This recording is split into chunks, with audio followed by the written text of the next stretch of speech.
Class 10th के history के chapter number 3 Indo China में उपनिवेशवाद और राष्ट्रवाद यानी हिंद चीन में उपनिवेशवाद और राष्ट्रवाद का लघु उत्तरीय प्रश्न लेकर आए। तो दोस्तों इस वीडियो में हम लोग देखने वाले लघु उत्तरीय प्रश्न। तो दोस्तों इस सबसे पहला प्रश्न है लघु उत्तरीय का कि वियतनाम में राष्ट्रवाद के उदय के कारणों का उल्लेख करें। तो देखिए इसका उत्तर हो जाएगा वियतनाम में राष्ट्रवाद के विकास में विभिन्न तत्वों का योगदान है। वियतनामी राष्ट्रवाद के विकास के प्रमुख कारण निम्नलिखित थे। तो देखिए पहला कारण क्या है, 1929 और 1930 के विश्वव्यापी आर्थिक मंदी।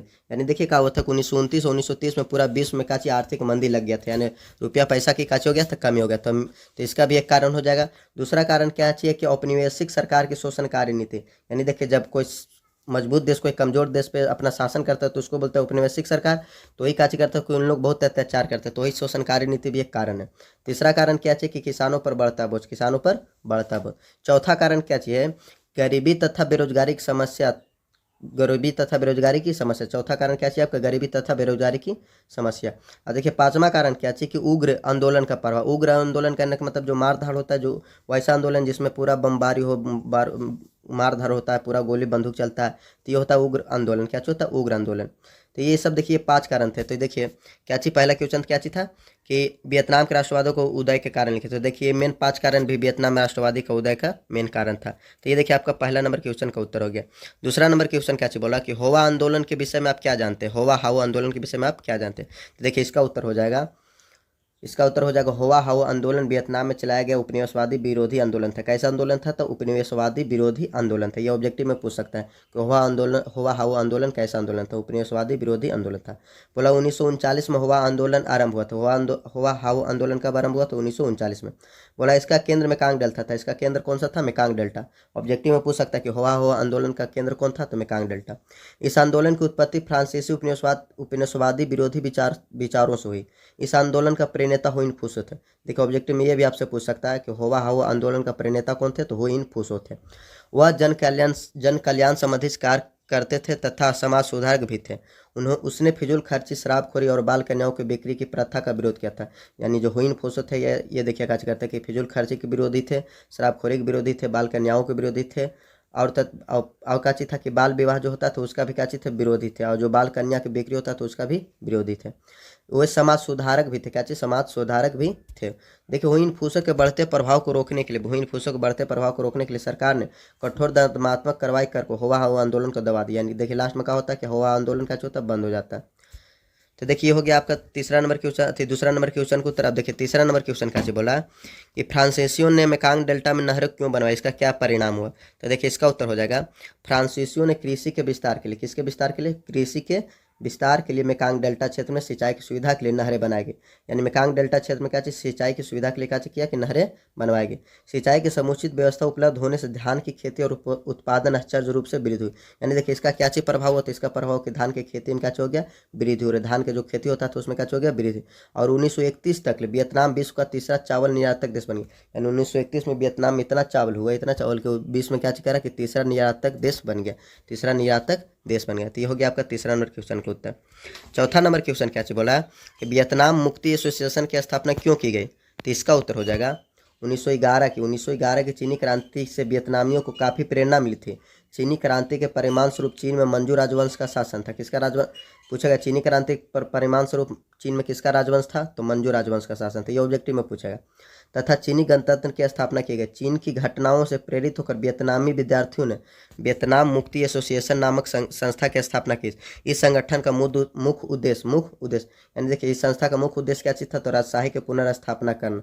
राजशाही की पुनर्स्थापना ना होकर लोकतांत्रिक गणराज्य की स्थापना के लिए प्रयास करना था। यानी इन लोगों का मुख्य उद्देश्य था कि राजतंत्र ना हो, क्या चीज होना चाहिए, लोकतंत्र का स्थापना होना चाहिए। तो ये हो गया आपका चौथा नंबर क्वेश्चन का उत्तर। पांचवा नंबर क्वेश्चन देखिए क्या बोला, एक तरफा अनुबंध व्यवस्था पर टिप्पणी लिखें। तो इसका उत्तर हो जाएगा वियतनाम में एक तरफा अनुबंध व्यवस्था के अंतर्गत बागानों में मजदूरों से काम करवाया जाता था। यानी इस अनुबंध की व्यवस्था के अंतर्गत क्या चीज किया जाता था कि बागानों में मजदूरों से काम करवाया जाता था। इस व्यवस्था में मजदूरों के एकरारनामा के अंतर्गत को बागान मालिक और मजदूरों के बीच होता था। यानी मजदूर और बागान मालिक के बीच क्या होता था, तो एकरारनामा होता था, काम करना पड़ता था। एकरनामा में मजदूर को कोई अधिकार नहीं दिया गया। एकरनामा में मजदूरों को कोई अधिकार नहीं दिया गया था। सारे अधिकार मालिकों के पास थे। सारे अधिकार किसके पास थे, मालिकों के पास थे। वस्तुतः बागान मजदूरों की स्थिति गुलामों की समान थी, यानी बागान में जो काम करता था मजदूर उसका स्थिति कैसा था, गुलाम की था। तो ये आपका 5वां नंबर क्वेश्चन का उत्तर हो गया। 6ठा नंबर क्वेश्चन देखिए कैसे बोला, बाओदाई के विषय में आप क्या जानते थे, इसका उत्तर हो जाएगा बाओदाई वियतनाम के प्राचीन राजवंश का सम्राट था। बाओदाई जो था क्या चीज़ था, वियतनाम के प्राचीन राजवंश का क्या चीज़ था, सम्राट था। जापानियों ने हिंद चीन से वापस लौटते समय अन्नाम का शासन बाओदाई को सौंप दिया था, यानी जापानी जब हिंद चीन से यानी वापस लौट रहे थे तो वो अपना शासन अन्नाम का शासन किसको दे दिया था, बाओदाई को। अन्नाम का शासन बाओदाई के, अन्नाम पे शासन था जापान का, किसका था, जापान का।